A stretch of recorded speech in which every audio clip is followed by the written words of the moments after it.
설린 TV를 진행하고 있는 김 소장입니다. 한 주간 동안 잘 지내셨습니까? 저희 설린에 지난 주간에도 많은 분들이 문의를 주셨고요. 아파트 층간소음, 그리고 직장 내 괴롭힘, 또 임금 체불 갖가지 문의를 주셨습니다. 그런데 저희 김 소장이 뽑은 이슈는 만취 상태에서의 범죄 행위입니다. 공교롭게 한 두 건이 상담이 왔었는데요. 하나는 술이 취한 남자가 집에 가는 길에 자기 집이 아니라 남의 집에 가서 도어키를 띵띵띵띵 누른 겁니다. 근데 남의 집이니까 당연히 비밀번호가 맞지 않아서 안 열리겠죠. 계속 띵띵띵띵 누르니까 안에 있던 여성분이 놀래서 112 신고를 했고 경찰에 출동을 했고 조사를 받고 귀가를 시킨 사례입니다. 자, 이때 이분도 상당히 당황을 한 거죠. 자기 집인 줄 알았는데 이게 경찰이 와서 왜 그러냐고 이렇게 와서 조사를 받아야 된다고 하니까 이제 경찰이 하는 말이 이 집에 있었던 피해 여성과 합의를 해오면 없던 걸로 해주겠다. 근데 합의 안 되면 안 된다 라고 얘기를 했다고 합니다. 어떻게 해야 되냐 문의를 주셨습니다. 여러분들 생각은 어떠십니까? 이런 생각을 한번 해봤습니다. 만일 그 집안에 남자가 있었다면 어땠을까? 남자가 있었다면 누군가 벨을 누른다면 일단 나가보겠죠. 누구시냐? 라고 물었을 거고, 술 취한 사람이 정상적인 사람이라면 제가 집을 잘못 찾았습니다. 죄송합니다. 하고 나왔겠죠. 그러면 끝날 수 있는 사건이었습니다. 근데 안에 여자가 있었던 겁니다. 그분은 여자로서는 상당히 놀랄 일이죠. 누가 계속 도어키를 누른다고 생각을 하면. 옛날에 이런 일들이 많이 있었습니다. 일명 벨치기죠. 어린 학생들이 남의 집 초인종을 띵동 누르곤 도망가고 띵동 누르곤 도망가고 했죠. 그러면 집주인이 나와서 누구니? 나와서 사람이 없으면 누구지? 하고 다시 돌아가고 했는데 그걸 지켜보면서 낄낄대고 웃었던 그런 아주 못된 아이들이 많았습니다. 근데 그 벨치기가 한참 유행이었는데 그거를 당시 처벌할 근거가 없어서 단속을 못했죠. 유사한 사안인 것 같습니다. 남의 집에 벨을 또는 도어키를 잘못 눌렀다고 해서 이 사람이 일부러 들어가려고 하는 게 아니고 자기는 착오를 한 거죠. 자기 집인 줄 알고 들어가려고 했기 때문에 주거 침입의 고의가 있다기는 어렵습니다.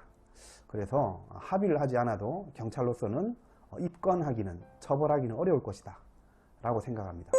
또 한 사례는요, 건장한 30대 남자인데요, 초상이 난 겁니다. 가까운 분이. 그래서 이분이 경기도에 살았는데 대구로 아침 일찍 조문을 갔습니다. 가서 오랜만에 사람들을 많이 만나서 진탕술을 마신 거죠. 그래서 오후 5시쯤에 KTX를 타고 다시 경기도로 올라왔습니다. 그런데 자기는 복도 쪽 자리에 앉았는데 창가 쪽에 앉아있던 젊은 여성이 있었던 겁니다. 근데 자기는 전혀 몰랐대요.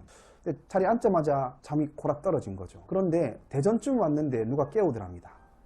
깨우더니 가서 조사받아야 된다고 합니다. 이게 무슨 일이냐고 했는데 옆에 있던 여자가 강제추행으로 저희 상담 오신 분을 신고를 한 겁니다. 황당한 거죠. 어떻게 된 일인지 처음에는 피해 여성의 피해 상황을 알려주지 않습니다. 경찰에서는. 1차 조사를 받았고, 조사를 받아보니 피해 여성이 이 남성이 잠드는 거는 알겠는데 처음에 한두 번 칠 때는 잠이 들어서 그런가 보다 했는데 내 허벅지를 계속 반복해서 쳤다. 이건 술 취해서 한 게 아니고 일부러 한 거다. 그래서 내가 그 상황을 실시간으로 내 친구에게 카톡으로 다 보냈다. 이 남자가 또 이렇게 쳤어. 또 쳤어. 그렇게 해서 경찰에 신고를 했고, 대전역에서 철도경찰 특수수사대가 특사경이라고 그러죠. 와서 이제 임의동행을 해서 조사를 받은 겁니다. 그 상담 오신 분은 아주 눈물을 흘리시면서 아주 억울하다는 입장이셨어요. 아니 나는 정말 기차에 자리에 앉자마자 잠든 것밖에 없는데 내가 무슨 잘못인가 라는 겁니다. 만취해서 옆자리에 앉아있던 여성분의 허벅지를 손으로 친 경우 강제추행이 성립할까요? 술에 취했다고 해서 모든 것이 면죄부가 주어지지는 않습니다. 옛날에는 술 취한 사람들의 어떤 실수를 객기로 인정을 하고 봐주는 문화가 있었다면 요즘은 술이 취했다고 해서 그러한 실수를 용납해 주지 않고 더 조심해야 되는 게 지금의 분위기고 맞는 거인 것 같습니다. 이 남자는 강제추행이 성립할까요? 저희가 지금 사건을 진행하고 있는데요. 어떻게 진행되는지에 대해서는 진행되는 경과대로 주간 상담소를 통해서 알려드리도록 하겠습니다. 이혼에 관해서 저희가 이혼 사유, 그리고 재산 분할의 비율, 그리고 친권과 양육권, 그리고 이혼 후의 현실에 관해서 제가 차례로 말씀드렸는데요. 그럼 먼저 이혼을 생각할 때 먼저 준비해야 될 것이 무엇인지 한번 정리를 해봤습니다. 오늘 6가지를 말씀드릴 건데요. 이 부분을 한번 이혼 전에 꼭 반드시 체크를 하시고 하셔야 현명한 이혼을 준비하시는 길이 됩니다. 제 말씀을 잘 들어보시기 바랍니다. 자, 첫 번째, 협의 이혼에 대해서 생각을 하시는데요. 협의 이혼은 재산이 전혀 없거나 미성년 자녀가 없는 경우에만 하시고, 그렇지 않다면 변호사의 도움을 받으시는 게 좋습니다. 왜냐 그러면 협의 이혼은 판사님이 이혼에 관한 여러 가지를 확인해 주지 않습니다. 당사자들이 정리해 온 것만 바로 확인을 하고 이혼만 하고 끝냅니다. 그래서 그 이후에 재산의 문제라든지 자녀 양육비에 관한 문제라든지 추가적으로 발생을 해서 소송으로 이어지는 경우가 많이 있습니다. 그러니까 여러분들 혼인도 중요하지만 이혼도 아주 중요한 문제이기 때문에 여러분들이 알지 못하는 여러 가지 복병들이 숨어 있으니까 전문가의 도움을 받으시는 것이 꼭 필요합니다. 그리고 두 번째, 이혼은 기간이 통상 1년 반에서 2년이 걸립니다. 이혼 소장을 저희가 제출을 하고 법원에서 상대방의 송달을 하고, 이혼 소장을 받아본 상대방이 내가 이혼에는 동의를 하나 재산 분할과 양육권을 다투겠다 라고 하면 좀 줄어듭니다. 그러나 내가 이혼 자체를 못 받아들이겠다 라고 하면 법원에서 가사조사를 명합니다. 정말로 이 사람들이 혼인관계가 파탄났는지 가사조사관에게 조사를 명하는데, 그러면 가사조사관이 두 분을 상담을 해서 가사조사 보고서를 작성해서 재판부에 올립니다.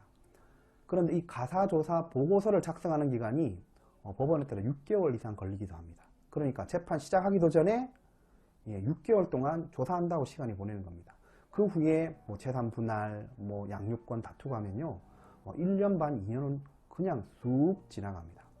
그러니까 재판 기간이 그 정도 걸린다는 것을 감안하고 이혼 소송을 준비를 하셔야 됩니다. 그리고 자, 이혼 기간 중에는 별거를 하시는 것이 좋습니다.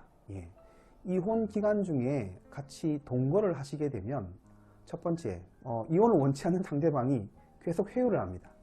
이혼하지 말자고 계속 회유를 하기 때문에 중간에 이혼을 포기하는 경우가 많거나, 아니면은 계속 싸우기 때문에 소장이 왔다 갔다, 서면 왔다 갔다 그러면 상대방 비난하고 공격하고 이런 말만 있기 때문에 감정이 아주 격해져서 같이 동거를 하게 되면 큰 더 싸움이 발생을 합니다.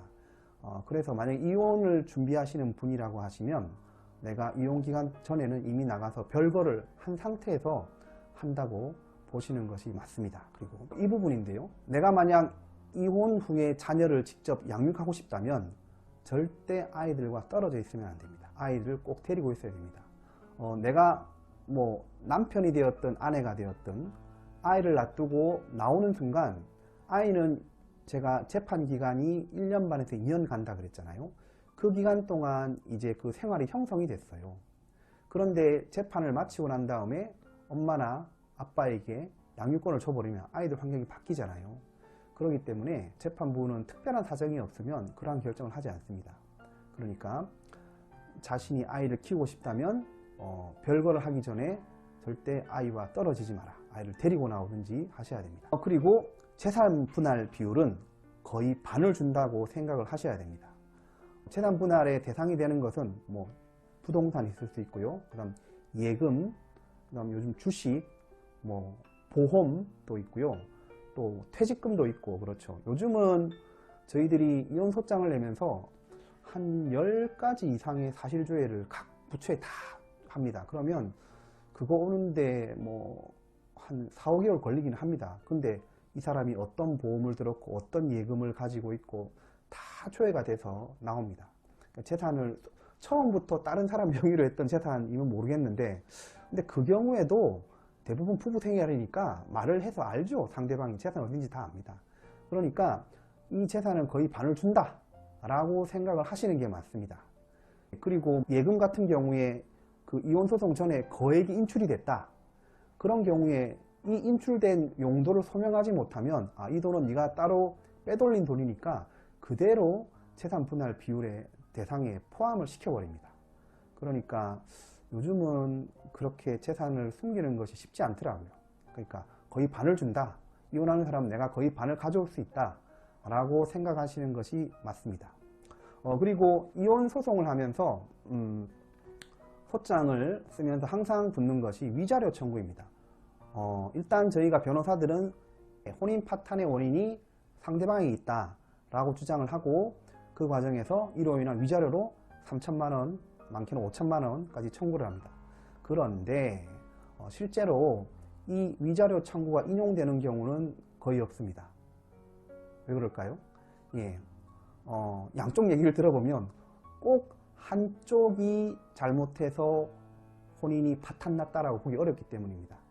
예를 들어서 극단적인 경우 남자가 아예 부인을 버려버리고 딴 여자랑 만나서 뭐 아이를 놓고 쭉 살다가 이혼 청구를 한다든지 이런 경우는 명백하고 지속적으로 잘못을 했기 때문에 위자료가 당연히 인정되겠죠. 그런 경우 외에 서로 살다가 뭐 좀 때리기도 하고 그런 게 있더라도요, 실제로 또 상대방 얘기 들어보면 꼭 한쪽이 있다고 보기 이릅니다. 그래서 재판부에서 이혼 조정이 아니라 판결을 내릴 때도 위자료 청구는 대부분 기각을 하는 것이 실무입니다. 그러니까 위자료는 별로 문제되지 않는다. 예, 한 이 6가지 정도만, 제가 말씀드린 6가지 정도만 이혼하시기 전에 체크해 보시고 준비를 하신다면 이혼을 하실 때 현명한 이혼을 하시는 길이 될 것입니다. 예, 설린TV의 주간 상담소 김 소장이 준비한 내용은 오늘 여기까지입니다. 예, 한 주간 동안 평안하시고 다음 주에 뵙도록 하겠습니다.